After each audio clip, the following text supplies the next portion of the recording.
Well, I think that if you went to our kids or our former players, ones that played for him over his 30-year career, they would all tell you that he means a lot to them, not only as a coach, but as a father figure. Harold was involved in their lives as much as needed to be done. He was involved in helping them achieve things, not only promote them as an athlete, but really help them learn how to handle situations as a person. I think that's it. It's not just that he's a coach, not just that he's an excellent ball coach, but he also, was an excellent role model for the kids. I mean, to me, probably his biggest legacy was and is, man, he was a father figure to a bunch of kids in our community that was missing their father. And man, he gladly accepted that role. And man, not everybody can do that. Especially when, it's several, it's more than one. Man, he took kids home in the back of his truck, which I wouldn't ride. I didn't even like riding with coach in the front of his truck, but he's the worst driver that Martin County's ever had.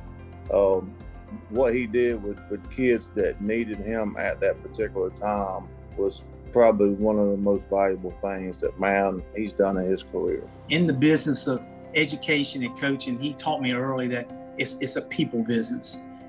If you take care of each other, if you care about each kid, if you love on them, if you try to get to know them and love them unconditionally and get to know all those small details about each kid, it makes the environment, the culture. He taught me that you can change an atmosphere pretty quick in a football setting, but it takes a while to do the culture. I'm just so happy for him and his family to be a part of that.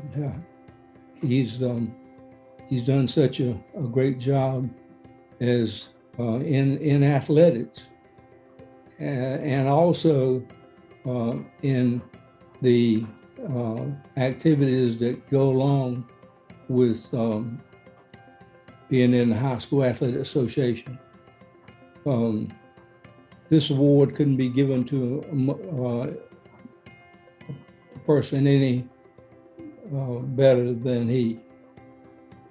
I would tell him I love him. I mean, he's like a second dad to me. Him and Herbie Rogers, were the closest thing to a dad to me outside of my own dad. I would tell him I love him, and thanks over the years, he's given me a ton of advice. When you take a head coaching job as a young coach, you run into a lot of stuff that you didn't know you were going to run into. Everybody wants to be a head coach until they're a head coach.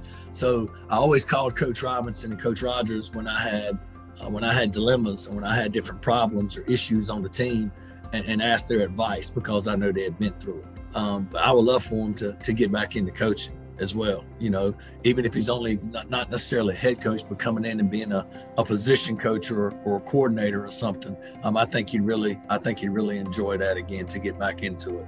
The two messages: I love you, and try to get back into coaching if you can. You still got a lot to offer the youth of today. I got the call from Q. It cemented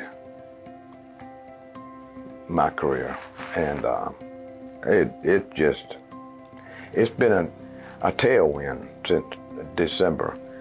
We've been in the magazines, we've been in the newspaper. It means so much to you that after your career has ended,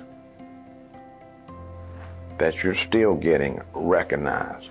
And it's almost, I almost wanted to break down and cry because I wanted my mother and father to be here. I just like to see the culmination of a career. And I've just been blessed, James. Oh my gosh, I've been so lucky.